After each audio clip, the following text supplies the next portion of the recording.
Welcome to Ashoka online academy. So మరి మనం last క్లాస్లో ఎవరు మనకి కెమికల్ అనలిస్ట్కి ఎలిజిబుల్ ఉన్నారన్న అంశాన్ని చూసాం. మరి కంటిన్యూషన్లో మనకి ఇక్కడ చాలా ఇంపార్టెంట్ అంశం సిలబస్ ఎనాలసిస్, ఎస్పెషల్లీ దీంట్లో ఉన్నటువంటి కెమిస్ట్రీ అనేటువంటి క్లియర్ టాపిక్ మనకి ఇచ్చింది. ఒక పేపర్ మొత్తం కూడా మనకి డిగ్రీ లెవెల్ కెమిస్ట్రీ అనగానే ఏ చదవాలి అనేది చాలా చాలా ఇంపార్టెంట్. ఇక్కడ ఖచ్చితంగా డిగ్రీ లెవెల్, సో డిగ్రీ లెవెల్లో ఉన్నటువంటి కెమిస్ట్రీ. సో ఈ డిగ్రీ లెవెల్ కెమిస్ట్రీ ఉన్న వాళ్ళు ఖచ్చితంగా ఈ అంశాలు అనేవి అందులో ఉన్నటువంటి క్లియర్ మనకి సిలబస్ అనేది ఇవ్వడం జరిగింది. ఏ అంశాలు మనం చదవాలి అంటే డిగ్రీ లెవెల్ కెమిస్ట్రీకి సంబంధించిన అంశాలు మనకి సిలబస్లో పర్టికులర్గా ఇచ్చారు. అంటే ఏ అంశాలు మనం చదవాలనో ఆ అంశాలను చాలా పర్టికులర్గా ఇవ్వడం జరిగింది. అందులో ఇచ్చినటువంటి ఆ సిలబస్ మీద పూర్తి అవగాహన మనకు అవసరం. ఖచ్చితంగా ఈ అంశాల మీద, టాపిక్స్ మీద పూర్తి స్థాయి అవగాహన ఉన్నప్పుడే మనకు వచ్చేటువంటి ప్రశ్నలకు సమాధానం చేయడానికి అవకాశం ఉంటుంది. గుర్తుపెట్టుకోండి, సిలబస్ ఇదే, కానీ ప్రశ్న అడిగే విధానంలో తేడాలు ఉంటాయి. అంటే ప్రశ్నలలో వచ్చేటువంటి విధానం ఎలా ఉంది, ఖచ్చితంగా డైరెక్ట్ ప్రశ్నలు చాలా తక్కువగా ఉంటాయి. అడిగేటువంటి విధానంలో ముఖ్యంగా స్టేట్మెంట్ పాయింట్ ఆఫ్ వ్యూలో ప్రశ్నలు రావడానికి అవకాశం ఉంది. Match the following point of వ్యూలో ప్రశ్నలు రావడానికి అవకాశం ఉంది. So correct statement, not correct statement అనేటువంటి అంశంలో వచ్చేస్తుంది. సో మరి choose the correct and not correct, true or false, ఇంకొకటి అసెర్షన్ అండ్ రీజన్, ఇట్లాంటి టైప్ ఆఫ్ క్వశ్చన్స్ మనకు అడగడానికి అవకాశం ఎక్కువగా ఉంటుంది. కాబట్టి సో డిఫికల్టీ అంటే అర్థం ఇక్కడ సిలబస్ డిఫికల్టీ కాదు, అదే సిలబస్ ఉంటుంది, అవే కాన్సెప్ట్స్ ఉంటాయి, కానీ ప్రశ్న అడిగే విధానంలో మాత్రమే డిఫరెన్స్ అనేది ఉంటుంది. కాబట్టి అది మనం కంపల్సరీ గుర్తుపెట్టుకోవాలి. ముందుగా దీంట్లో కెమిస్ట్రీకి సంబంధించిన వాటిల్లో అటామిక్ స్ట్రక్చర్ అనేటువంటి అంశాన్ని ఇవ్వడం జరిగింది. ప్రధానంగా ష్రోడింగర్ వేవ్ ఈక్వేషన్, దానికి సంబంధించినటువంటి అంశాలు ముఖ్యంగా సో వాటి యొక్క వేవ్ ఫంక్షన్స్ సై మరియు సై స్క్వేర్ సంబంధించినటువంటి అంశాలు, వాటి సిగ్నిఫికెన్స్ కొంచెం ఇవ్వడం జరిగింది. అట్లాగే ముఖ్యంగా ఎలక్ట్రాన్ సంబంధించినటువంటి, యాటమ్కి సంబంధించినటువంటి ఎట్లా మనకి ఆబో ప్రిన్సిపల్స్ కావచ్చు, హోన్స్ రూల్స్ కావచ్చు, పౌలీస్ ఎక్స్క్లూజన్ ప్రిన్సిపల్స్ కావచ్చు, సో డిఫరెంట్ ఆఫ్ అంశాలని మనకి ఇందులో పొందుపరచడం జరిగింది.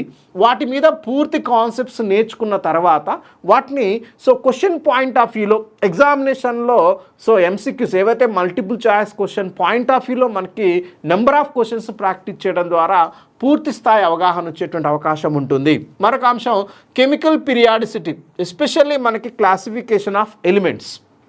మనకి so 7th, 8th, 9th, 10th, intermediate, degree, ఈ స్థాయి వరకు అంటే వీటిలో ఉన్నటువంటి అన్ని అంశాలను మనం ఒక స్థాయిలో కాదు, డిగ్రీ లెవెల్ అన్నాడు కాబట్టి ఖచ్చితంగా క్లియర్గా కెమికల్ పీరియాడిసిటీ అనేది మనకి 9th క్లాస్ నుంచే ఉంటుంది. So 9th, 10th, inter and degree. So ఇక్కడ ఉన్నటువంటి స్పెషల్ అంశాలు, దానికి సంబంధించినటువంటి అంశాలు ఏమిచ్చాడు, periodic classification of elements, so దానికి సంబంధించినటువంటి అంశాలను మనం వాటి ప్రాపర్టీస్ని మనం ఖచ్చితంగా గ్రూప్స్లో కావచ్చు, పీరియడ్స్లో కావచ్చు, ఏ విధంగా మనకు చేంజెస్ ఉన్నాయి, వాటికి సంబంధించిన అంశాల మీదనే ప్రశ్నలు వచ్చేటువంటి అవకాశం ఉంది. ముఖ్యంగా గ్రూప్ ఎలిమెంట్స్ మనకున్నటువంటి 18th గ్రూప్ వరకు, ఫస్ట్ గ్రూప్ నుంచి మొదలు పెడితే 18th గ్రూప్ వరకు మనకు ఎస్పెషల్లీ మనకున్నటువంటి ఎస్ బ్లాక్ ఎలిమెంట్స్ కావచ్చు, పీ బ్లాక్ ఎలిమెంట్స్ కావచ్చు, వాటికి సంబంధించినటువంటి ప్రశ్నలు ఎక్కువగా మనకి ఎగ్జామినేషన్ పాయింట్ ఆఫ్ వ్యూలో మనకు అడుగుతున్నారు. కాబట్టి గతంలో ఈ కెమికల్ పీరియాడిసిటీ మీద లాస్ట్ ప్రీవియస్ ఎగ్జామ్లో మనకు ఒక ఇంపార్టెంట్ క్వశ్చన్స్ అనేవి రావడం జరిగింది. అంటే క్వశ్చన్ అనాలసిస్ అంటున్నాం కాబట్టి ఆ క్వశ్చన్ ఎలా ఉంటుంది, దానికి సమాధానం ఎలా చేయడానికి అవకాశం ఉంది అన్నటువంటి అంశాన్ని మనం ముఖ్యంగా ఆ పాయింట్ ఆఫ్ క్వశ్చన్, ఖచ్చితంగా ఎనాలసిస్ ఆఫ్ క్వశ్చన్ అనేది మాకు చాలా చాలా ఇంపార్టెంట్. కాంపిటేటివ్ ఎగ్జామ్లోకి వెళ్తున్నామంటేనే ఆ ప్రశ్న ఎలా రావచ్చు, ఆ ప్రశ్నని మనం ఎలా చేయగలగాలి అంటే ముందస్తుగా మనకి ఆ క్వశ్చన్ ఎనాలసిస్ మీద ఒక ఐడియా అనేది కంపల్సరీ ఉండాల్సినటువంటి అవసరం అనేది ఎంత అనేది ఉంటుంది. కాబట్టి లాస్ట్ క్లాస్లో ముఖ్యంగా last previous examination point of వ్యూలో 2017లో ఒకసారి జరిగింది, అండ్ ఆల్సో 2024-25లో ఆంధ్రప్రదేశ్లో జరిగినటువంటి అనలిస్ట్ ఎగ్జామ్లో జరిగింది. So various examination point of వ్యూలో మనకు కొన్ని క్వశ్చన్స్ అనేవి చాలా చాలా ఇంపార్టెంట్గా సో ఉన్నాయి. ఆ మోడల్ ఆఫ్ క్వశ్చన్స్ ఎలా ఉన్నాయి, ఆ ప్రీవియస్ క్వశ్చన్స్లో ఎలా ఉన్నాయి అన్నటువంటి అంశాన్ని మనం ఒకసారి చూస్తే మనకు ప్రశ్న ఎట్లా అడుగుతున్నాడు అనే దాని మీద పూర్తి అవగాహన వచ్చేటువంటి అవకాశం ఉంటుంది. కాబట్టి దానికోసం మనకు ప్రీవియస్ ఎగ్జామ్లో జరిగిన ఒక ప్రశ్నని మనం పరిశీలించినట్లయితే క్వశ్చన్ ఏమని ఉంది అని అంటే ఇక్కడ మనకి స్టేట్మెంట్ ఇవ్వడం జరిగింది. ఏమని ఇచ్చాడు స్టేట్మెంట్ అని అంటే group 1 elements have lower ionization energy than group 2 elements అని ఇచ్చాడు. అంటే ఖచ్చితంగా సో గ్రూప్ 1 మూలకాలు మనకు తెలిసి ఎస్ బ్లాక్లో గ్రూప్ 1 మూలకాలు క్షార లోహాలు, క్షార ముత్తిక లోహాలు అని మనకు తెలుసు. సో ఖచ్చితంగా మెటల్స్ ఖచ్చితంగా చాలా ఇంపార్టెంట్ అంశం ఉన్నటువంటిది గ్రూప్ 1 ఎలిమెంట్గా మనం ఫస్ట్ ఏ గ్రూప్ 1 అంటే ఇక్కడ మనము ఫస్ట్ ఏ గ్రూప్ ఎలిమెంట్గా మనం చూస్తాం. మరొకటి సెకండ్ ఏ గ్రూప్ ఎలిమెంట్స్గా మనం చూస్తుంటాం. వీటిని మనం క్షార లోహాలు, క్షార ముత్తిక లోహాలు అని మనం చెప్పుకోవడం జరుగుతుంటుంది. మరి వీటికి సంబంధించినటువంటి ప్రశ్న మనకి ఒక స్టేట్మెంట్ రూపంలో ఇచ్చాడు. ఏమని ఇచ్చాడంటే group 1 elements have lower ionization energies than group 2 elements అని ఇచ్చాడు. అంటే ఖచ్చితంగా క్షార లోహాల యొక్క అయోనైజేషన్ ఎనర్జీ అనేది ఖచ్చితంగా సో గ్రూప్ 2 ఎలిమెంట్స్ యొక్క సో అయోనైజేషన్ ఎనర్జీ కంటే తక్కువగా ఉంటుంది అంటున్నాడు. అంటే అయోనైజేషన్ ఎనర్జీ అంటే ఏంటో మనకు ఫస్ట్ ఐడియా ఉంటేనే మనం ఈ ప్రశ్నకు సమాధానం చెప్పొచ్చు. అంతకంటే ముందు ఈ ప్రశ్నకు సమాధానం చేయాలి అంటే ఖచ్చితంగా పీరియాడిక్ టేబుల్ మీద మనకు ఒక అవగాహన ఉండాలి, పీరియాడిక్ ప్రాపర్టీస్ మీద మనకు ఒక అవగాహన ఉండాలి. మనకి ఇప్పుడు ఈ ప్రశ్నకు సమాధానం తెలుసుకోవడం కాదు ఇంపార్టెంట్, ఇక్కడ ఈ ప్రశ్నకు సమాధానం చేయాలంటే మన దగ్గర ఎలాంటి నాలెడ్జ్ ఉండాలి, ఎలాంటి కాన్సెప్ట్స్ తెలిసి ఉండాలి, అప్పుడు మాత్రమే ఈ ప్రశ్నకు సమాధానం చేయడానికి అవకాశం ఉంది. అంటే ఈ ప్రశ్నకు సమాధానం చేయాలంటే ఖచ్చితంగా నీ బ్రెయిన్లో పీరియాడిక్ టేబుల్, ఖచ్చితంగా మనకున్నటువంటి మోడర్న్ పీరియాడిక్ టేబుల్ స్ట్రక్చర్ అనేది మన బ్రెయిన్లో ఉండాల్సిన అవసరం ఉంది. మరొక అంశం పీరియాడిక్ టేబుల్స్లో పీరియాడిక్ ప్రాపర్టీస్ ఎలా ఉంటాయి అంటే ఖచ్చితంగా గ్రూప్స్లోను పీరియడ్స్లోను, అంటే పీరియాడిక్ టేబుల్లో గ్రూప్స్ పీరియడ్స్ అనేటువంటి పదాలు మనం వినే ఉంటాం. ఒకటి పీరియాడిక్ టేబుల్ సాధారణంగా ఇలా ఒక బ్లాక్ డయాగ్రామ్గా మనం తీసుకొని చెప్పుకున్నట్లయితే మనకు క్లియర్గా అర్థమవుతుంది. సో ఇది జనరల్గా ఒక పీరియాడిక్ టేబుల్ యొక్క బ్లాక్ డయాగ్రామ్గా దీన్ని మనం చెప్పుకోవచ్చు. సో దీనికి సంబంధించిన ఫుల్ ప్రాపర్టీస్ మనకు తెలిసి ఉండాల్సి ఉంటుంది. ఈ పీరియాడిక్ టేబుల్లో ఈ నిలువుగా ఉండేటువంటి అంశాన్ని మనం ఏవైతే ఉన్నామో వాటిని మనం గ్రూప్స్ అంటాం. You know very well about ఈ గ్రూప్స్ అని. ఇలా ఉంటే వీటిని మనం గ్రూపులు అంటాం సాధారణంగా. ఒకవేళ ఇవే లైన్స్ అడ్డంగా ఇలా ఉంటే వీటిని ఏమంటామంటే మనం పీరియడ్స్ అంటాం. సో ఇలా మనకు గనక ఉంటే వీటిని మనం పీరియడ్స్ అంటున్నాం. సో వీటి మీద అవగాహన ఉంటే మనం ఖచ్చితంగా వీటికి సంబంధించినటువంటి సమాధానం చేయడానికి అవకాశం ఉంది. అంటే ఇక్కడ చూడొచ్చు అయోనైజేషన్ ఎనర్జీ అనేటువంటిది ఒక పీరియాడిక్ ప్రాపర్టీ. అంటే గ్రూప్స్లలో ఖచ్చితంగా పీరియడ్స్లలో ఈ అయోనైజేషన్ అనే ఎనర్జీ ఏ విధంగా చేంజ్ అవుతుంది అనేటువంటి అంశం తెలవాలంటే ఖచ్చితంగా గ్రూప్స్ మీద నీకు పూర్తి అవగాహన ఉంటేనే అది ఎలా చేంజ్ అవుతుంది అనేటువంటి అంశం మనకు చాలా క్లియర్గా అర్థమవుతుంది అన్నట్టు. కాబట్టి ఇక్కడ చూడవచ్చు మనకు స్టేట్మెంట్ మళ్ళొకసారి చూస్తే group 1 elements have lower ionization energies than group 2 elements అన్నాడు. ఈ ప్రశ్నకు సింపుల్ సమాధానం ఉంది. అయోనైజేషన్ ఎనర్జీ అంటే ఏంటి మనకు దానికి తెలవాలంటే ముందుగా ఆటమ్ అంటే పరమాణువు అంటే ఏందో మనకు ఒక అవగాహన ఉండాల్సి ఉంది. పరమాణువు అంటే సో పరమాణువు అనేది అత్యంత సూక్ష్మాతి సూక్ష్మమైనటువంటి సో కణం. So which is indivisible particle, అంటే విభజించడానికి వీలు కాని సూక్ష్మాతి సూక్ష్మమైనటువంటి కణం పార్టికల్నే మనం సో ఆటం పరమాణువు అంటాం. అంటే పరమాణువు విభజించడానికి వీలు కానటువంటి అత్యంత సూక్ష్మాతి సూక్ష్మమైనది. మరి ఆ పరమాణువులో అంటే ఆ ఆటంలో ఈ ఇండివిజిబుల్ సో యాటంలో మరి కొన్ని సో విభజించడానికి వీలున్నటువంటి మరికొన్ని సబ్ అటామిక్ పార్టికల్స్ ఉన్నాయి. అంటే ఈ యొక్క ఆటమ్ స్ట్రక్చర్ ఎలా ఉంటుంది అన్న అంశాన్ని మనం పరిశీలిస్తే ఆ ఆటంలో ఈ విభజించడానికి వీలు కానటువంటి ఈ పార్టికల్లో ఒక కేంద్రకం అనేది ఉంటుంది. దాన్ని మనం న్యూక్లియస్ అంటున్నాము. ఈ కేంద్రకంలో మరి ఏముంటాయి, అసలు ఆటంలో ఏముంటాయి, ఆటంలో మనం గుర్తించగలిగేటువంటివి, మనం చదువుకునేటువంటి, మనకు ఆవిష్కరణలో ఉన్నటువంటివి మరికొన్ని ముఖ్యమైనటువంటి 3 there are 3 subatomic particles are mainly we are discussing about that the nature of the nucleus and nature of the atom అంటున్నాం. ఈ పరమాణువు యొక్క స్ట్రక్చర్ని కానీ దీని స్వభావాన్ని కానీ వివరించుకోవడానికి మనం ఒక 3 సబటామిక్ పార్టికల్స్ వాటిని మనం ఉప పరమాణు కణాల గురించి మనం డిస్కస్ చేస్తుంటాం. అందులో ఒకటి ఎలక్ట్రాన్, దీన్ని మనం ఈ మైనస్ అంటాం. ఇది ఒక నెగిటివ్ సబాటామిక్ పార్టికల్, రుణావేశం ఉన్నటువంటి సబాటామిక్ పార్టికల్, దీన్ని మనం ఎలక్ట్రాన్ అంటున్నాం. మరొకటి ప్రోటాన్, దీన్ని మనం ధనావేశిత పార్టికల్స్గా మనం చెప్తాం. మరొకటి న్యూట్రాన్, సో ఇది తటస్థమైనటువంటి కణంగా చెప్తున్నాం. పరమాణువు యొక్క కేంద్రకంలో ఎవరుంటారంటే పరమాణువు కేంద్రకంలో ప్రోటానులు మరియు న్యూట్రాన్లు ఉంటాయి. ఈ కేంద్రకం చుట్టూ ఎవరు తిరుగుతారంటే ఎలక్ట్రాన్లు తిరుగుతాయి. సో దీన్నే మనం ఆటమ్ అంటున్నాం. ఆటమ్ అనేది ఒక ఇండివిజబుల్ పార్టికల్. సో కేంద్రకం అనేది, కేంద్రకంలో ప్రోటానులు న్యూట్రాన్లు ఉంటాయి, కేంద్రకం చుట్టూ ఎలక్ట్రాన్లు తిరుగుతాయి. ఇక్కడ అయోనైజేషన్ ఎనర్జీ అనే దాన్ని మనం ఎట్లా డిఫైన్ చేయొచ్చు అని అంటే I want to remove electron from the atom which is presenting in the outer most cell అంటాం. అంటే సాధారణంగా ఈ ఎలక్ట్రాన్లు తిరిగేటువంటి కక్షలను వాటిని మనం ఆర్బిట్స్ అంటున్నాము. సో వీటిని మనం ఖచ్చితంగా ఎనర్జీ లెవెల్స్గా మనం చెప్పుకుంటాము. వీటిని మనం షెల్ లెవెల్స్గా మనం వీటిని చెప్పడం జరుగుతుంది. నేను ఇప్పుడు ఈ యొక్క షెల్లో నుంచి ఒక ఎలక్ట్రాన్ను తీసేయాలి అంటే అవుటర్ మోస్ట్ షెల్ నుంచి ఈ ఎలక్ట్రాన్ని రిమూవ్ చేయాలి. ఈ రిమూవ్ చేయాలి అంటే ఐ వాంట్ హమ్ ఎనర్జీ. అంటే ఈ యొక్క పరమాణువులో వేలెన్సీ కక్షలో నుంచి అంటే అవుటర్ మోస్ట్ సెల్లో నుంచి ఒక ఎలక్ట్రాన్ను తీసేయాలంటే నాకు కావలసినటువంటి ఎనర్జీని, నేను ఇవ్వవలసినటువంటి ఎనర్జీని అయోనైజేషన్ ఎనర్జీ అంటాము. ఇట్స్ వెరీ వెరీ ఇంపార్టెంట్ అంశంగా మనం చెప్తాం. అంటే అయోనైజేషన్ ఎనర్జీ అనేది the energy require for the removing of electron from the outer most shell of the atom అని చెప్తాం. అంటే అవుటర్ మోస్ట్ షెల్లో నుంచి ఒక ఎలక్ట్రాన్ తీసేయడానికి మనకు కావాల్సిన ఎనర్జీనే అయోనైజేషన్ ఎనర్జీ అంటాం. మరి ఈ ప్రశ్నకి దీన్ని ఎలా మనం అర్థం చేసుకోవచ్చు, అయోనైజేషన్ ఎనర్జీకి సంబంధించినటువంటి అంశానికి సంబంధించినటువంటి ఈ ప్రశ్నకు సంబంధం ఎట్లా ఉందన్న అంశాన్ని మనం చూసినట్లయితే ఒకటి గుర్తుపెట్టుకోండి. సో ఈ గ్రూపుల్లోనూ పీరియడ్స్లోనూ రెండు అంశాలు మనకు చాలా క్లియర్గా ఉంటుంది. పైనుంచి కిందికి అంటే దాన్ని మనం అప్ టు డౌన్, దాన్ని మనం గ్రూప్ అంటాం.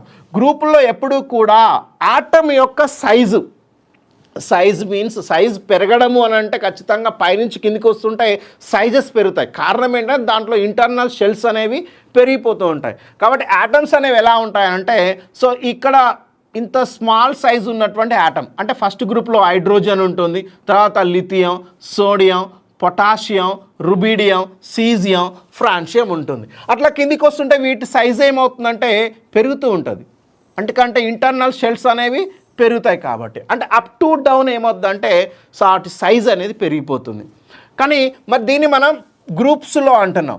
పీరియడ్స్లో ఏమవుతుంది, లెఫ్ట్ టు రైట్ అంటాం. ఇది లెఫ్ట్లో నుంచి రైట్కి వెళ్ళిపోతున్నప్పుడు ఏమవుతుంది, ఈ సైజు ఏమవుతుంది అని అంటే సైజు ఇక్కడ ఉన్న సైజ్ కంటే కూడా తగ్గుతుంటుంది.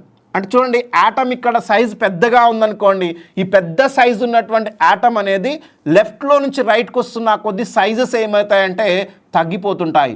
ఎందుకు సైజెస్ తగ్గిపోతాయంటే లెఫ్ట్ నుంచి రైట్లోకి వచ్చేటప్పుడు న్యూక్లియస్లో ఉండేటువంటి ఏవైతే ప్రోటాన్స్ అనేవి, ప్రోటాన్ల సంఖ్య ఎలక్ట్రాన్ల సంఖ్య రెండు సమానమే.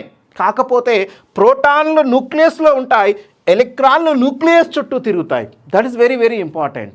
అంటే కేంద్రకంలో ప్రోటాన్ల సంఖ్య పెరిగిపోతుంటుంది. దానివల్ల ఏమవుతుందంటే కేంద్రకం అనేది చివరిలో ఉన్న ఎలక్ట్రాన్లను తన వైపు లాగుతూ ఉంటుంది. దానివల్ల సైజు క్రమంగా ఏమవుతుందంటే తగ్గిపోతూ ఉంటుంది. అంటే లెఫ్ట్ టు రైట్లోకి వచ్చేటప్పుడు ఎఫెక్టివ్ న్యూక్లియస్ ఛార్జ్ అంటే కేంద్రకం యొక్క ఆవేశం పెరిగిపోవడం వల్ల వాటిని తన వైపు లాక్కుంటుంది. అందుకని షెల్స్ ఏమవుతాయంటే దగ్గరగా వచ్చేస్తుంటాయి. దానివల్ల సైజ్ ఏమవుతుందంటే తగ్గుతుంది. ఇప్పుడు చూడండి, ఇక్కడ ఒక ఎలక్ట్రాన్ ఉంది అవుటర్ షెల్లో, దీంట్లో అవుటర్ షెల్లో ఎలక్ట్రాన్ ఉంది. ఎలక్ట్రాన్ యొక్క ఛార్జ్ నెగిటివ్, కేంద్రకం యొక్క ఛార్జ్ పాజిటివ్. చూడండి, ఇప్పుడు I want remove electron from outer shell. Ionization energy అని మనం ఏమని చెప్తున్నామనంటే అవుటర్ మోస్ట్లో ఉన్న ఎలక్ట్రాన్ను తీసేయాలి.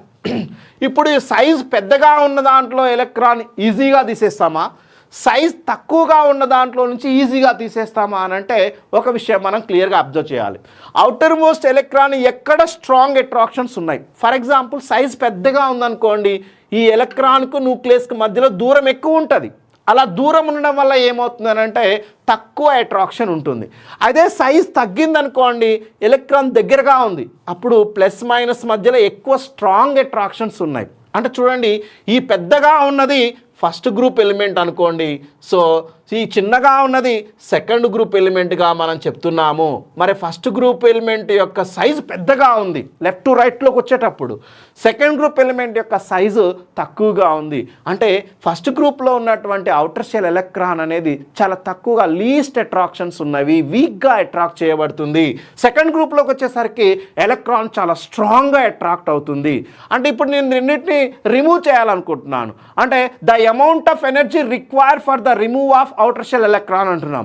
అంటే ఇప్పుడు ఎక్కడ ఫస్ట్ ఏ గ్రూప్లో ఉన్న ఔటర్ షెల్ ఎలక్ట్రాన్ తీసేయడానికి ఎక్కువ శక్తి అవసరమా, సెకండ్ ఏ గ్రూప్లో ఉన్నటువంటి ఔటర్ షెల్లో ఉన్నటువంటి ఎలక్ట్రాన్ తీసేయడానికి ఎక్కువ శక్తి అవసరమా అని అంటే, ఎక్కడ అయితే తక్కువ అట్రాక్షన్స్ ఉన్నాయో అక్కడ కొంచెమే ఎనర్జీ అవసరం ఉంటుంది. అంటే ఇక్కడ లోయర్ అయనైజేషన్ ఎనర్జీ అవసరం. అదే సెకండ్ గ్రూప్ వచ్చేసరికి ఎక్కువ అట్రాక్షన్స్లో ఉంది కాబట్టి ఎలక్ట్రాన్ తీసేయడానికి హయ్యర్ అయోనైజేషన్ ఎనర్జీ అనేది అవసరము. ఇక్కడ ఇచ్చిన స్టేట్మెంట్ కూడా అదే. Group 1 elements have lower ionization energy than group 2 elements. Why? Because group 1 elements are of the higher size, అంటే చాలా ఎక్కువ సైజులో ఉంది. సో కాబట్టి ఎలక్ట్రాన్ తీసేయడం కొంచెం ఈజీగా ఉంటుంది, తక్కువ ఎనర్జీ రిక్వైర్ ఉంది. కానీ సెకండ్కి వచ్చేసరికి ఈ పీరియడ్లలో సైజ్ తగ్గిపోవడం వల్ల ఇంటర్నల్గా కేంద్రకం నుంచి ఎలక్ట్రాన్కు ఎక్కువ అట్రాక్షన్స్ ఉన్నాయి కాబట్టి ఎక్కువ ఎనర్జీ అనేది మనకి అవసరం ఉంది. ఇది స్టేట్మెంట్ అనేది చాలా క్లియర్గా ఉంది. మరి ఈ స్టేట్మెంట్ సంబంధించిన కొన్ని కన్క్లూజన్స్ అనేవి ఇవ్వడం జరిగింది. ఇందులో మొదటి స్టేట్మెంట్ కన్క్లూజన్ ఏంటంటే, group 1 elements form +1 cations by losing of 1 electron అన్నాడు. అవును, ఫస్ట్ ఏ గ్రూప్లో ఎన్ని ఎలక్ట్రాన్లు ఉన్నాయి ఔటర్ షెల్లో అంటే ఒకటే ఎలక్ట్రాన్ ఉంది. ఆ ఒక్క ఎలక్ట్రాన్ తీసేస్తే ఏమవుతుంది? ఇది ఒకటే +1 అయాన్ను ఫామ్ చేస్తుంది. ఫర్ ఎగ్జాంపుల్ హైడ్రోజన్ ఉంది, ఇందులో ఒక ఎలక్ట్రాన్ తీసేసిన అప్పుడు ఎలా మారుతుంది? ఇది H+గా మారిపోతుంది. అదే ఒకవేళ లిథియం ఉంది, ఔటర్ షెల్లో ఉన్న ఒక ఎలక్ట్రాన్ తీసేసిన అప్పుడు ఏమైంది? అది లిథియం +1గా మారిపోతుంది. అంటే ఇక్కడ స్టేట్మెంట్ చాలా క్లియర్గా ఉంది. Group 1 elements form +1 cation by losing of 1 electron. Yes, వాటి ఔటర్ షెల్లో ఉన్నదే ఒక ఎలక్ట్రాన్ కదా, ఆ ఒక్క ఎలక్ట్రాన్ లాస్ అయిపోయి పాజిటివ్ క్యాటయాన్ అంటే ఒక క్యాటయాన్ను ఫామ్ చేసింది. స్టేట్మెంట్ 2 ఏంటో చూద్దాం. ఇక్కడ కంక్లూజన్ 2లో group 1 elements are more reactive than group 2 elements. So అన్నాడు, అంటే గ్రూప్ 1 ఎలిమెంట్స్ అనేవి చాలా reactive. So than group 2 elements అంటున్నాం. ఎందుకు? సైజ్ ఎక్కువగా ఉంది కాబట్టి ఈజీగా ఎలక్ట్రాన్ రిమూవ్ అవుతాయి, కాబట్టి ఈజీగా రియాక్షన్స్లో ఇన్వాల్వ్ అవుతాయి. రియాక్టివిటీ అంటే యాక్షన్స్లో ఇన్వాల్వ్ అయ్యేటువంటి కెపబిలిటీ. అంటే ఫస్ట్ ఏ గ్రూప్ ఎలిమెంట్స్ అనేవి చాలా వేగంగా లాస్ ఆఫ్ ఎలక్ట్రాన్. ఎందుకు వేగంగా loss of electron? Yes, little amount of energy required to remove of electron outer shell. అంటే ఔటర్ షెల్లో ఉన్న చివరి కక్షలో ఉన్న ఎలక్ట్రాన్ తొలగించడానికి తక్కువ శక్తి అవసరం ఉంటుంది.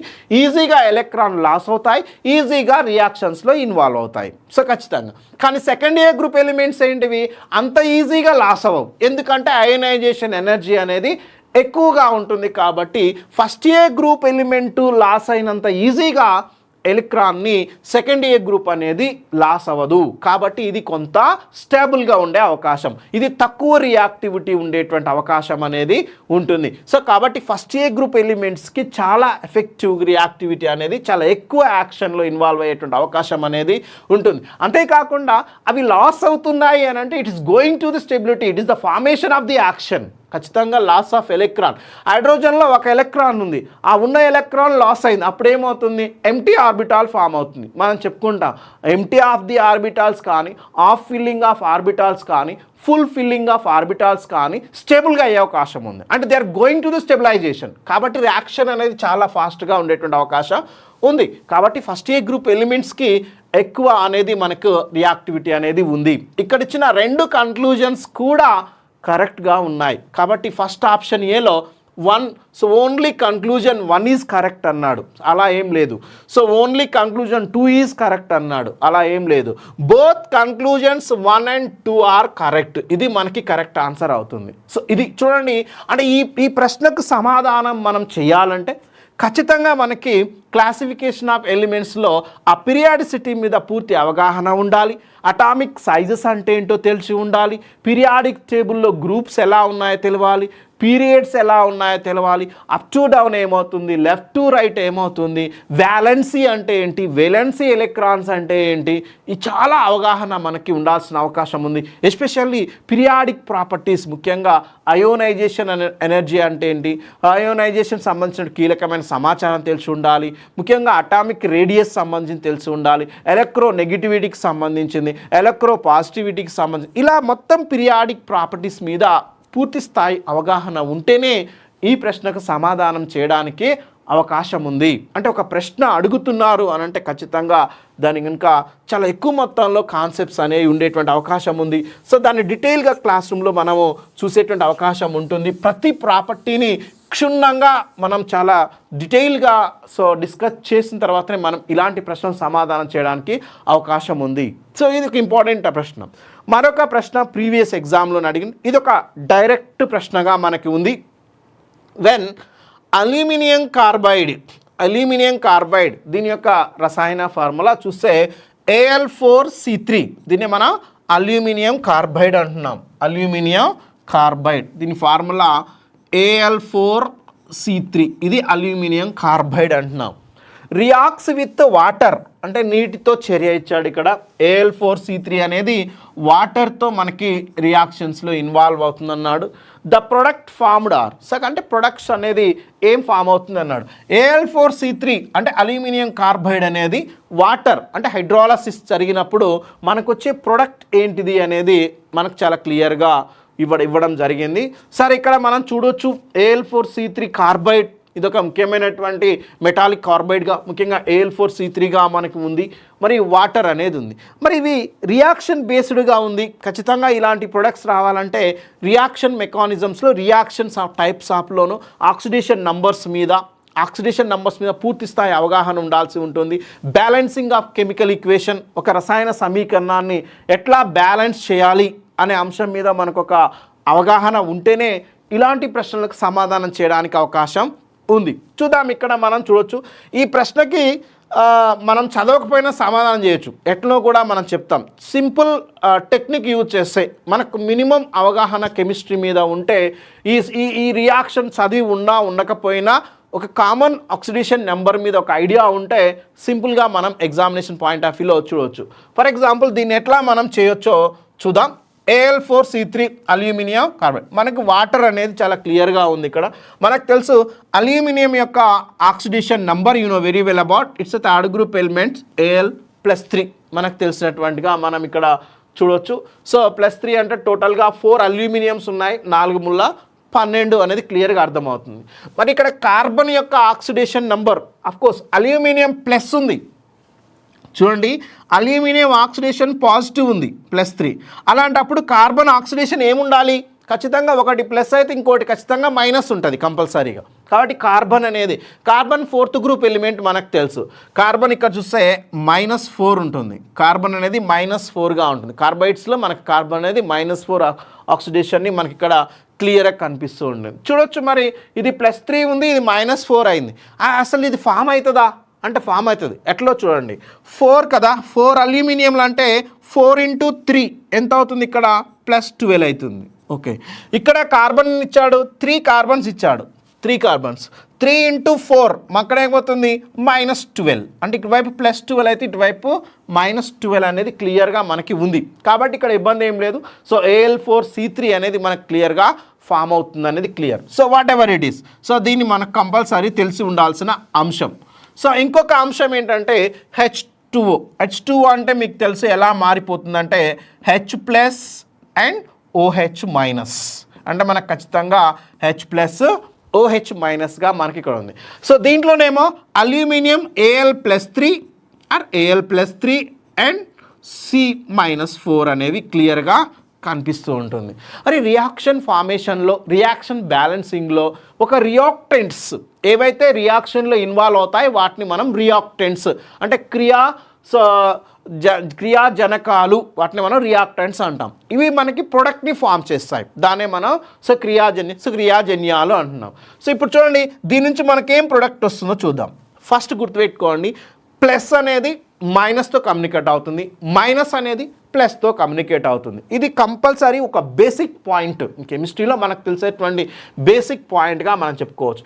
ఇందులో అల్యూమినియం ప్లస్ ఉంది, ఇక్కడ హైడ్రోజన్ ప్లస్ ఉంది, కాబట్టి ఇక్కడ అల్యూమినియం హైడ్రోజన్ అనేది ఇన్వాల్వ్ అయ్యే అవకాశమే లేదు. చూడండి, ఈ టెక్నిక్ ద్వారా నువ్వేం చదవకుండా ఒకటి ఇలా చూసి ఆన్సర్ చేయడానికి అవకాశం ఉంది. చూద్దాం అదేందో.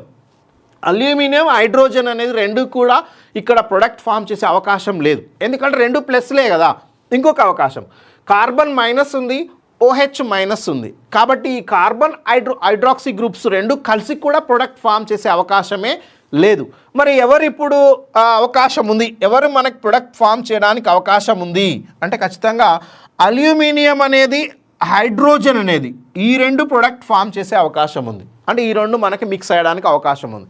మరొక అంశం ఏంటిది, కార్బన్ ఉంది మరియు మైనస్ కదా, ఇక్కడ అల్యూమినియం ఉంది అండ్ OH ఉంది, ఎందుకంటే మైనస్ ప్లస్ అన్నాం కదా మనం. ఖచ్చితంగా ఇక్కడ అల్యూమినియం మరియు హైడ్రాక్సీ గ్రూప్ ఈ రెండు మనకి ప్రొడక్ట్ ఫామ్ చేసే అవకాశం ఉంది. మరొక అంశం ఏంది, ఇక్కడ కార్బన్ ఉంది, హైడ్రోజన్ ఉంది, కాబట్టి కార్బన్ హైడ్రోజన్ కలిసి మనకు ప్రొడక్ట్ ఫామ్ చేసే అవకాశం ఉంది. అంటే సింపుల్గా నేను రాస్తున్నాను. సో ఈ ఈక్వేషన్లో రాసేటప్పుడు ఫస్ట్ నేను ఏమైనా రాసుకుంటున్నాను అంటే అల్యూమినియం హైడ్రాక్సైడ్ అంటే ఖచ్చితంగా అల్యూమినియం అనేది ఇన్వాల్వ్ అవుతుంది. ఇక్కడ మనకున్న దాంట్లో అల్యూమినియం అనేది ఇన్వాల్వ్ అవుతుంది, especially aluminium and also hydroxide OH అంటే ఖచ్చితంగా అల్యూమినియం హైడ్రాక్సైడ్ అనేది ఉండొచ్చు ఆన్సర్లో. అల్యూమినియం హైడ్రాక్సైడ్ అనేది ఇక్కడ మనకు ప్లస్ ఏంటంటే ఫార్ములాలు కూడా ఏమి ఇవ్వలేదు, కానీ అల్యూమినియం హైడ్రాక్సైడ్ ఉంటుంది.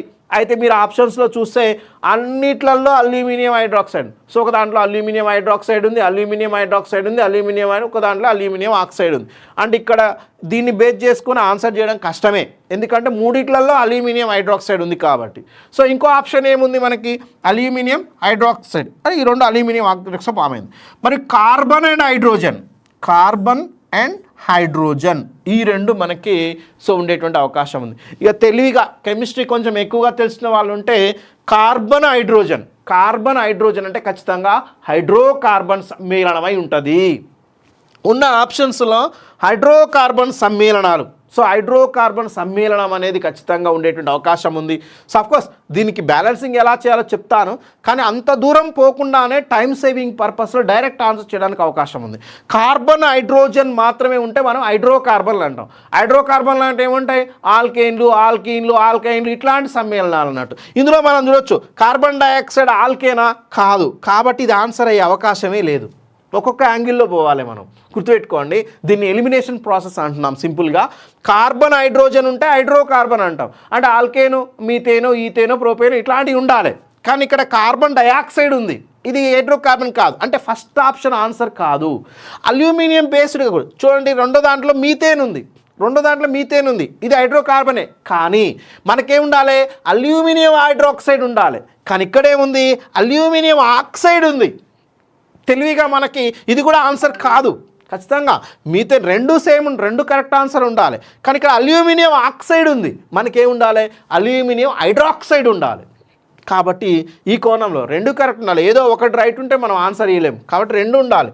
ఇది రైటే కానీ ఇది తప్పు, కాబట్టి అల్యూమినియం ఆక్సైడ్ అనేది రాంగ్. అంటే ఫస్ట్ రెండు ఆప్షన్స్లో మనకి ఆన్సర్ లేదు. ఇక రెండోది చూడండి, మనకు చాలా క్లియర్గా ఉంది, ఈథేన్ అండ్ అల్యూమినియం హైడ్రాక్సైడ్ ఉంది. ఇది చాలా కష్టం. ఇక దీన్ని ఆన్సర్ చేయాలంటే ఖచ్చితంగా మనం పూర్తి స్థాయి అవగాహన అనేది ఉండాల్సిందే.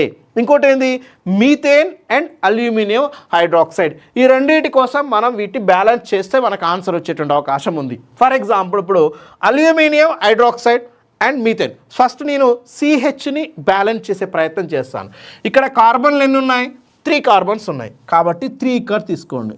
3 కార్బన్స్ ఉన్నాయి, సింపుల్గా 3 కార్బన్స్ ఉన్నాయి. మరి హైడ్రోజన్ కార్బన్ ఎంత అని చెప్పుకున్నాం మనం, కార్బన్ ఎంత అనుకున్నాం అంటే -4 అనుకున్నాం, -4 కార్బన్ అనుకున్నాం ఇక్కడ. సో ఇక్కడికి వచ్చేసరికి ఇది ఖచ్చితంగా -4 ఉంటుంది. -4 ఉన్నప్పుడు హైడ్రోజన్లు ఎన్ని ఉండాలి, +4 ఉండాలి. అంటే హైడ్రోజన్లు ఎన్ని ఉండాలి, 4 ఉండాలి. ఇక్కడ కార్బన్ -4 ఉన్నప్పుడు హైడ్రోజన్లు ఎన్ని ఉండాలంటే 4 ఉండాలి. సో చూడండి, ఇక్కడ -4 ఉంది కాబట్టి ఖచ్చితంగా కార్బన్లు కూడా 4 ఉండాలి, ఎందుకంటే ఇటువైపు +4 కావాలి కదా. +4 కావాలన్నప్పుడు ఖచ్చితంగా ఇది ఎంత ఉండాలంటే 4 ఉండాలి. అందుకని సింపుల్గా నువ్వేం చేసుకోవాలంటే సో 4 అంటే ఖచ్చితంగా ఇక్కడ ఏంటనంటే CH4 మనకు చాలా క్లియర్గా ఇక్కడ ఒక ఆన్సర్ అనేది మనకు రావడం జరిగింది.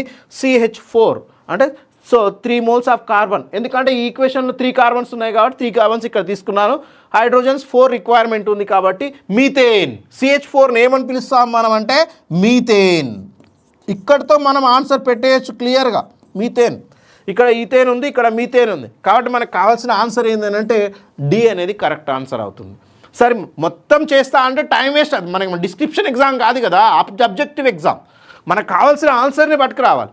అంటే ఒక్క సగం హాఫ్ తోటే మనకు ఆన్సర్ వచ్చేస్తుంది ఇక్కడ. కాబట్టి CH4 అంటే మీథేన్. ఇక్కడ మీథేన్ ఉంది, అల్యూమినియం హైడ్రాక్సైడ్ కంపల్సరీ ఉంటుంది. సో ఇదే రియాక్షన్ పాయింట్ ఆఫ్ వ్యూలో ఇచ్చినప్పుడు ఎట్లా చేయొచ్చు. ఫర్ ఎగ్జాంపుల్ ఇక్కడ మనం డైరెక్ట్ ఆన్సర్ని కనుక్కోవడానికి CH4 మీథేన్ మొత్తం మనకు ఆన్సర్ చేయడానికి అవకాశం ఉంది. అలా అని కాదు, కొన్నిసార్లు ఏం చేస్తారంటే దీంట్లో ఈక్వేషన్సే ఇస్తాడు, బ్యాలెన్సింగ్ ఈక్వేషన్ ఇస్తాడు. మరి బ్యాలెన్సింగ్ ఈక్వేషన్ ఇచ్చినప్పుడు ఎట్లా చేయాలి, అలాంటప్పుడు ఏంటంటే ఇప్పుడు అలాగే ఆల్రెడీ CH4 అనేది బ్యాలెన్స్ చేయడం జరిగింది. మరి దీన్ని ఎట్లా బ్యాలెన్స్ చేయాలి, మనకు అల్యూమినియం ఎన్ని ఉన్నాయి 4 ఉన్నాయి కాబట్టి 4Al అంటే ఖచ్చితంగా అల్యూమినియం అనేవి 4 అల్యూమినియమ్స్ ఉన్నాయి కాబట్టి 4Al అనేది తీసుకోవాల్సింది. సో మరి హైడ్రాక్సీ గ్రూప్స్ కదా, ఖచ్చితంగా అల్యూమినియం +3 కాబట్టి ఇది +3 ఆప్షన్ ఉంటుంది కాబట్టి ఇది -1 కాబట్టి చూడండి 4×12 వచ్చినాయి ఇక్కడ. సో 4×12 అంటే +12. ఇటువైపు ఖచ్చితంగా -12 అనేది ఖచ్చితంగా మనకు ఉండాల్సి ఉంది. సో కాబట్టి మనం ఏం చేయాలి అంటే హైడ్రోజన్ చూడండి 4×12 హైడ్రోజన్స్ వచ్చేసినాయి ఇక్కడ. 4×12 హైడ్రోజన్స్ వచ్చేసినాయి. మరి ఇక్కడ కూడా 4 తీసుకుందామా, 4×12 3 తీసుకోండి. ఫర్ ఎగ్జాంపుల్ అల్యూమినియం హైడ్రాక్సైడ్ అంటే 3 తీసుకున్నాం అన్నట్టు. ఇక్కడ ఎన్ని వస్తున్నాయి 4×12 వచ్చేసినాయి. అంటే చూడండి 4AlOH -3 అంటే ఇక్కడ +3 రావాలి. సరే ఇక్కడ ఖచ్చితంగా -1 కాబట్టి -1 -1 × 3 అంటే -3, ఇది +3 ఇది -3 అంటే బ్యాలెన్స్ అయిపోయింది. కాబట్టి 4AlOH టేకెన్ థ్రైస్, దీన్ని మనం అల్యూమినియం హైడ్రాక్సైడ్, ఇది మనకి CH4 మీథేన్. సో ఇలా మనకి కావాల్సినటువంటి ఆన్సర్ అనేది క్లియర్గా వస్తుంది. దీన్ని 2 విధాలుగా అడిగే అవకాశం ఉంది. ఇలా అడగొచ్చు లేదా బ్యాలెన్సింగ్ ఆఫ్ ఈక్వేషన్లో కూడా మనకు అడిగేటువంటి అవకాశం ఉంది. ఇక్కడ H2O చూడండి. సో ఇది ఈక్వేషన్ బ్యాలెన్స్ అయిందా అంటే బ్యాలెన్స్ కాలే. ఎందుకు ఇక్కడ 4×12 24 హైడ్రోజన్స్ ఉన్నాయి, కానీ ఇక్కడ ఏమైనా ఉన్నాయి 2 హైడ్రోజన్స్ ఉన్నాయి. సో 2 హైడ్రోజన్స్ ఉన్నాయి కాబట్టి 22 కావాలి అంటే సో 24 హైడ్రోజన్స్ 12 అంటే 24 హైడ్రోజన్స్ ఉన్నాయి. అంటే ఇక్కడ ఎంత తీసుకోవాలి అంటే 12 తీసుకుంటే సరిపోతుంది. సో ఓవరాల్గా ఈక్వేషన్ Al4C3, ఈ రియాక్షన్ ఏంటంటే Al4C3 + 12H2O, it gives rise 4 moles of AlOH taken thrice, that means aluminum hydroxide plus 3 moles of methane. It is the balanced chemical equation. ఇది కూడా మనకి ఎగ్జామినేషన్ పాయింట్ ఆఫ్ వ్యూలో అడిగేటువంటి అవకాశం ఉంటుంది. So this is the type of question. అంటే examination point of వ్యూలో మనకి క్వశ్చన్ ఎట్లా వస్తుంది, వీటిని ఎట్లా మనం చేయాలి అంటే ఈ ప్రశ్న చేయాలంటే మనకు ఆక్సిడేషన్ నెంబర్స్ మీద పూర్తి స్థాయి అవగాహన ఉంటేనే మనం చేయడానికి అవకాశం ఉంది. సో ఈ టైప్ ఆఫ్ క్వశ్చన్స్ అనేవి మనము ప్రీవియస్ ఎగ్జామినేషన్లో వచ్చినాయి, వీటిని మనం డిస్కస్ చేయాల్సి ఉంటుంది. చాలా నెంబర్ ఆఫ్ ఎగ్జాంపుల్స్ ప్రాక్టీస్ చేయాల్సిన అవసరం అనేది దీంట్లో ఉంటుంది. సో ఇదే కాకుండా మనకు సిలబస్ చాలా ఉంది. సో జనరల్గా ఇచ్చాడు కెమిస్ట్రీ ఆఫ్ వాటర్ అని ఇచ్చాడు.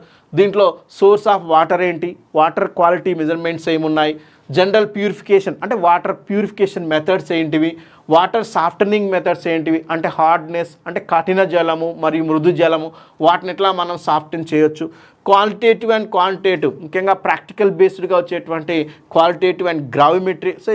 సో గ్రావిమెట్రిక్ అనాలసిస్గా మనం ఇక్కడ టైట్రేటివ్ మెటల్ అంటే వాల్యూమెట్రిక్ టైట్రేషన్స్ కావచ్చు, గ్రావిమెట్రిక్ టైట్రేషన్స్ కావచ్చు, దానికి సంబంధించి కూడా మనకు సిలబస్ అనేది ఇవ్వడం జరిగింది. మరొకటి bonding and shapes of organic molecules అంటే ఆర్గానిక్ కెమిస్ట్రీకి సంబంధించినటువంటి అంశాలు కూడా మనకి ఇందులో ఇవ్వడం జరిగింది. Chemistry of aliphatic compounds specially మనకి ఇక్కడ వాటికి సంబంధించినటువంటి ఆల్కేన్స్ ఇట్లాంటి సంబంధించినటువంటి ఎలిఫాటిక్ సైక్లో ఆల్కేన్స్ ఉంటాయి, ఆల్కేన్స్ ఉంటాయి, ఆ ఎలిఫాటిక్ అంశాలు. Stereo chemistry of carbon compounds సంబంధించినటువంటి స్టీరియో కెమిస్ట్రీ కూడా ఇవ్వడం జరిగింది. అండ్ ఆర్గానో మెటాలిక్ కాంపౌండ్స్ అంటే కార్బన్ మెటల్తో ఇన్వాల్వ్ అయ్యేటువంటి యాక్షన్స్ ఏమైనా ఉంటే అవి కూడా. మరియు అరోమాటిక్ కాంపౌండ్స్ కెమిస్ట్రీలో అత్యంత కీలకమైనటువంటి అరోమాటిసిటీ అంటే ఏంటి, ఆ అరోమాటిక్ కాంపౌండ్స్ సంబంధించిన సమాచారం కూడా మనకు సిలబస్ అనేది చాలా క్లియర్గా ఇవ్వడం జరిగింది. సో ఇదే కాకుండా దీంట్లో chemistry of biomolecules, specially carbohydrates కావచ్చు, అమైనో యాసిడ్స్, ఎస్పెషల్లీ ఇక్కడ అమైనో యాసిడ్స్ సంబంధించినటువంటి అంశాలు, గ్యాసియస్ స్టేట్ అంటే ఫిజికల్ కెమిస్ట్రీ సంబంధించింది, థర్మోడైనమిక్స్ సంబంధించింది, ఫేజ్ రూల్స్ సంబంధించిన వాటి యొక్క అప్లికేషన్స్, సొల్యూషన్స్ దాని యొక్క applications, colligative properties, chemical kinetics, catalysis, colloids, ఇవన్నీ కూడా మనకు డిగ్రీ బేస్డ్గా ఉన్నటువంటి సిలబస్ అనేది మనకు చాలా క్లియర్గా ఇవ్వడం జరిగింది. సో దీనికి సంబంధించినటువంటి సిలబస్ ఎనాలసిస్, మరి ఎలాంటి ప్రశ్నలు అడిగేటువంటి అవకాశం ఉందన్నటువంటి అంశాన్ని, గతంలో మరొక ప్రశ్న కూడా ఉంది ఇక్కడ, which of the following the correct IUPAC name of the given gamma amino acid అన్నాడు. ఇక్కడ ఒక గామా అమైనో యాసిడ్ అనేది ఇవ్వడం జరిగింది. గామా అంటే ఏం లేదు, carboxylic acid COOH NH2 amino function. ఇక్కడ మనకి ఆర్డర్ ఆఫ్ ప్రియారిటీ దేనికి ఇస్తామంటే కార్బాక్సిలిక్ యాసిడ్స్ గ్రూప్కు మనకి ఫస్ట్ ఆర్డర్ ఆఫ్ ప్రియారిటీ ఇస్తాం. దీని తర్వాత so halides, especially acid halides అంటాం, ఈ గ్రూప్స్కి ఉంటుంది. వీటికి తర్వాత అమైడ్ ఫంక్షన్స్కి మనం తర్వాత ప్రిఫరెన్స్ అనేది ఇవ్వడం జరుగుతుంది. దాని తర్వాత ఎస్టర్ గ్రూప్స్కి ఇవ్వడం ఉంటుంది. తర్వాతకి ఆల్డిహైడ్స్కి ఇస్తారు, తర్వాతకి సైనైడ్స్కి ఇస్తారు, తర్వాతకి కీటోన్స్కి ఇస్తారు, తర్వాతకి హైడ్రాక్సీ గ్రూప్స్కి ఇస్తారు, తర్వాతకి మనం NH2 గ్రూప్స్కి ప్రియారిటీ ఇవ్వటం జరుగుతుంది. వీటిని మనం ఐయుపాక్ నామిక్లేచర్ తీసుకునేటప్పుడు ప్రియారిటీ ఎలా ఇవ్వాలి అంటే ముఖ్యంగా మనం ఇచ్చేటప్పుడు కార్బాక్సిలిక్ గ్రూప్స్కి మనం ఫస్ట్ ప్రియారిటీ ఇవ్వాల్సి ఉంటుంది. మరి ఇక్కడ గామా అమైనో అని ఎందుకు అన్నాడు? గామా అంటే COOH ఫంక్షన్ తర్వాత ఉన్న మొదటి కార్బన్ మనకి ఆల్ఫా కార్బన్ అవుతుంది, ఇది బీటా కార్బన్ అవుతుంది, ఇది గామా కార్బన్ అవుతుంది. అంటే అమైనో ఫంక్షన్ గామా గ్రూప్కి ఉంది కాబట్టి దీన్ని మనం గామా అమైనో యాసిడ్గా చెప్తాం. దీని ప్రియారిటీలో సింపుల్గా ఇది ఫస్ట్ అవుతుంది, ఇది సెకండ్, థర్డ్, 4. అంటే అమైనో గ్రూప్ ఎక్కడ ఉంది అంటే 4th పొజిషన్లో ఉంది. అంటే 4 అమైనో. మరి 4 కార్బన్లు ఉంటాయేమంటాం, బ్యూట్ అంటాం. COOH ఉంటాయంటాం, ఓయిక్ యాసిడ్ అంటాం. దాన్ని మనం బ్యూటానోయిక్ యాసిడ్ అంటాం. 4 కార్బన్స్ ఉన్నాయి చూడండి, 4. సో అమైనో బ్యూటైరిక్ యాసిడ్, ఎందుకంటే 4 అమైనో ఫంక్షన్ ఉంది కాబట్టి 4 అమైనో బ్యూటైరిక్ యాసిడ్. ఖచ్చితంగా మనకి 4 అమైనో బ్యూటైరిక్ యాసిడ్ ఏదైతే మనకి ఇచ్చిందో 4 అమైనో బ్యూటైరిక్ యాసిడ్ అనేది దీని పేరుగా ఉంది. 4 అమైనో బ్యూటైరిక్ యాసిడ్ అంటే ఐయుపాక్ నామిక్లేచర్ సంబంధించి గతంలో అడిగినటువంటి ప్రశ్న అనేది మనకి ఇక్కడ క్లియర్గా అమైనో యాసిడ్స్ మీద అడిగాడు. ఇంకొక ప్రశ్న, which of the following statement about amino acids is correct అన్నాడు. అమైనో ఆమ్లాలకు సంబంధించి సరి అయిన స్టేట్మెంట్ను సెలెక్ట్ చేయమంటున్నాడు. ఫస్ట్ స్టేట్మెంట్ చూద్దాం. All amino acids have their amino groups attached to the alpha carbon. ఇప్పుడు చెప్పినాము అన్ని అమైనో ఆమ్లాలలో అమైనో గ్రూప్ అనేది ఆల్ఫా కార్బన్కే అటాచ్ అవుతుంది అంటున్నాడు. ఇది సాధ్యమేనా? ఇక్కడ చూడండి, మనం పై ఎగ్జాంపుల్ తీసుకుంటే ఎన్నో కార్బన్లో అమైనో గ్రూప్ ఉంది అంటే గామా కార్బన్కి అమైనో గ్రూప్ ఉంది అన్నాడు. అన్ని అమైనో ఆమ్లాలకి ఆల్ఫాకే ఉంటుంది అంటున్నాడు. కాబట్టి ఇది కరెక్ట్ కాదు. సో అమైనో గ్రూప్ ఆల్ఫా ఉండొచ్చు, బీటా ఉండొచ్చు, గామా ఉండొచ్చు, వాటెవర్ సాధ్యం ఉంది. కాబట్టి ఈ ఫస్ట్ స్టేట్మెంట్ అనేది రాంగ్ స్టేట్మెంట్గానే మనం చెప్పుకోవాలి. ఎందుకంటే ఆల్ అమైనో యాసిడ్ అన్ని అమైనో ఆమ్లాలలో అమైనో గ్రూప్ అనేది సో ఆల్ఫా కార్బన్కే ఉంటుంది అనేది ఈయన ఇచ్చిన స్టేట్మెంట్, కానీ తప్పు అది. సో ఖచ్చితంగా గామా ఉండొచ్చు, బీటా కూడా ఉండొచ్చు, ఆల్ఫా ఉండొచ్చు. కాబట్టి ఇది తప్పు స్టేట్మెంట్ అవుతుంది. ఇంకొకటి, amino acids are amphoteric molecules due to the presence of both acidic and basic groups. Yes, amino ఆమ్లాల్లో COOH అనేది ఒక యాసిడ్ గ్రూపు, చాలా క్లియర్గా తెలిసినటువంటి అంశం. NH2 గ్రూప్ అనేది ఒక బేసిక్ గ్రూపు, క్షార స్వభావం ఉంది. COOH అనేది ఆమ్ల స్వభావం అయితే సో NH2 అనేది బేసిక్. ఎప్పుడైనా సరే కొన్ని కాంపౌండ్స్లో ఆమ్లము క్షారము బోత్ క్యారెక్టర్స్ అట్లా ఉంటే వాటిని మనం amphoteric అంటాము, which can exhibit the both character, acidic character and basic character, both characters ఉన్నాయి కాబట్టి వీటిని మనం amphoteric అంటాము. ఎందుకు అంటే ఇక్కడ యాసిడ్ గ్రూప్ ఉంది, బేస్ గ్రూప్ ఉంది కాబట్టి amphoteric అంటాం. కాబట్టి ఖచ్చితంగా ఇది so amino acids are amphoteric molecules due to the presence of both acidic and basic groups అన్నాడు. కాబట్టి ఇది మనకి కరెక్ట్ స్టేట్మెంట్ అయ్యేటువంటి అవకాశం ఉంది. మరొక ఆప్షన్ వస్తే only non polar amino acids are used in the protein synthesis. Protein సింథసిస్లో నాన్ పోలార్ మాత్రమే కాదు, పోలార్ అమైనో యాసిడ్స్ని కూడా మనం యూజ్ చేస్తాము. కాబట్టి ఇది కాదు.